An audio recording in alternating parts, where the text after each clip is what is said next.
Nabigbig nga insigida iti bangkay iti lalaki ang nasarakan iti Philippine National Police iti Ili Akawayan iti petsa 17 ti daytoy a bulan. Naaman ang maysa nga kaming iti Philippine Army amanagan ti PFC Walter Chinalpan 38 ti tawen na. Native iti Sadanga, Mountain Province ngem agdamang agnayd iti Purok Kias Road, Baguio City. Basar ti investigasyon dagiti mangitortorong iti linteg iti natakamat nga ili nga indodaulwan ni Police Senior Inspector Edmar Kiton. Initial nga panakakita mi iti bangkay at dunor iti ngato iti kita na iti kanawan basta mo iti tuktok na.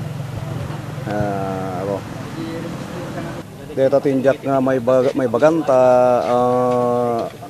agdependente siguro na jay resulta ti autopsya ta napautopsya mo ti di kalman na jay bangkay ako.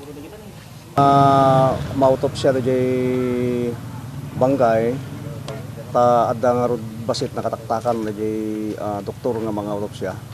Imbay ta jay istasyon kat talaga nga positive nga binigbig na rito nga isote kabagyan na Walter Chinalpan. Nako napay tinatakamat ng opisyal, ang nabigbig nga insigida iti nasao nga bangkay, gapwanan ti tato iti likod na. Pinasinggadan na pay nga talo nga aldaw, nga sapsapulen, dagiti pamilyanan, na iyawid garod iti bangkay, ni Chinalpan, iti pagtainganan iti syudad iti Baguio. Para iti Press Corps, Ryan Pardo.